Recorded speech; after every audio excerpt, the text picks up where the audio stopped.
સ્વામિનારાયણ સંપ્રદાયના સંત જ્ઞાન પ્રકાશ સ્વામી દ્વારા જલારામ બાપા અંગે કરેલ વિવાદિત ટિપ્પણી બાદ બાપાના ભક્તોમાં ભારે આક્રોશ જોવા મળી રહ્યો છે। સ્વામી વીરપુરમાં આવીને માફી માંગે તેવી માંગ સાથે રઘુવંશી સમાજ સહિત જલા ભગતના ભક્તો દ્વારા ઉગ્ર વિરોધ નોંધાવવામાં આવી રહ્યો છે।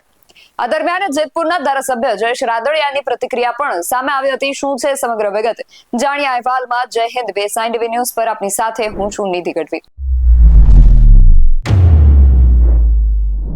સ્વામિનારાયણ સંપ્રદાય એ વિવાદોનો પર્યાય થઈ ગયો હોય તેવું લાગી રહ્યું છે અને જો આ શબ્દો સાથે વાત કરીએ તો તેમાં કોઈ અતિશયોક્તિ નથી, કારણ કે જ્યાં પણ કોઈ વિવાદ હોય અને ખાસ કરીને કોઈ ધાર્મિક વિવાદ હોય કે ધર્મને હાનિ પહોંચાડવાની વાત હોય ત્યાં પહેલું નામ સ્વામિનારાયણ સંપ્રદાયના સંતોનું કે અનુયાયીઓનું હોય છે।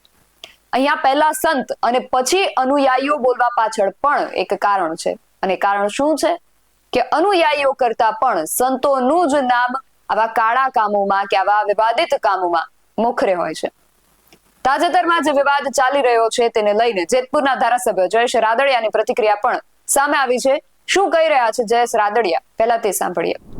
વીરપુર એટલે પૂજ્ય જલારામ બાપાની પવિત્ર ભૂમિ। મારા મત વિસ્તારની અંદર વીરપુર ગામ આવ્યું છે અને આ વિસ્તારના ધારાસભ્ય તરીકે છેલ્લા 15 વર્ષથી આ વિસ્તારનું પ્રતિનિધિત્વ કરું છું। વીરપુર એ જલારામ બાપાની એવી પવિત્ર ભૂમિ છે કે જ્યાં હજારો લોકોને આશીર્વાદ મળ્યા છે, પવિત્ર સ્થાન છે અમારું અને લાખો શ્રદ્ધાળુઓનું આસ્થાનું કેન્દ્ર છે કે જ્યાં ભૂખ્યાને રોટલો આપવામાં આવે છે। અને ખાસિયત અને ગર્વ લીધા જેવી વાત એ છે કે 1 પણ રૂપિયો કોઈ દિવસ જલારામ બાપાની જગ્યા ઉપર એ ડોનેશન લેવામાં આવ્યું નથી। આવી પવિત્ર જગ્યા છે ને જે 2 દિવસ પહેલા જે અભદ્ર ટિપ્પણી કરવામાં આવી એને સખ્ત શબ્દોમાં વખોડી કાઢું છું, કારણ કે જલારામ બાપાની આ પવિત્ર ભૂમિ કે જ્યાં લાખો લોકોને રોટલો આપવામાં આવ્યો હોય, હજારો લાખો શ્રદ્ધાળુઓનું આસ્થાનું કેન્દ્ર હોય અને ત્યાં આવી વાત થઈ એ વ્યાજબી નથી।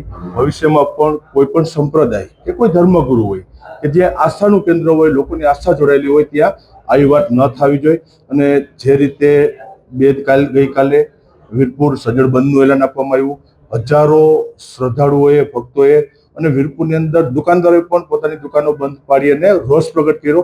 હું પણ આ ઘટનાને સખત શબ્દોમાં વખોડું છું અને વીરપુર પવિત્ર જલારામ બાપાનું અમારું સ્થાન હતું, છે અને આજીવન રહેવાનું છે કે જ્યાં લાખો હજારો શ્રદ્ધાળુઓની આસ્થા આ જલારામ બાપા સાથે અને એનું સ્થાન વીરપુર સાથે જોડાયેલું છે। જેમ જયેશ રાદડિયાએ વાત કરી એમ કે વીરપુર છે એ ભૂખ્યાને ભોજન આપતું સ્થળ છે। જલારામ બાપાનું સ્થળ ભાવિકો માટે આસ્થાનું કેન્દ્ર છે। આસ્થાના કેન્દ્ર પર કોઈએ વિવાદ ન કરવો જોઈએ। કોઈ પણ ધર્મ, સંપ્રદાય કે સંતોએ આવા વિવાદો ન કરવા જોઈએ।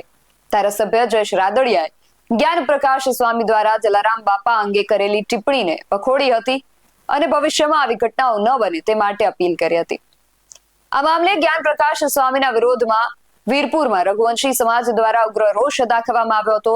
સ્વામી વીરપુર આવીને દંડવત કરીને માફી માંગે તેવી માંગ પણ ઉઠી છે। વીરપુરમાં સ્વામીના વિરોધમાં રઘુવંશી સમાજ અને બાપાના ભક્તો દ્વારા ગ્રામ પંચાયત કચેરી ખાતે રામધૂન બોલાવવામાં આવી હતી અને બેઠક કરી કાયદાકીય લડત માટે પણ વિચારણા કરાઈ હતી। સાથે જ વીરપુરમાં સજ્જડ બંધ પણ પાડવામાં આવ્યું હતું, પરંતુ આટલા ઉગ્ર વિરોધ વચ્ચે જ્ઞાન પ્રકાશ સ્વામી હાલ ક્યાં છે તે એક પ્રશ્ન છે।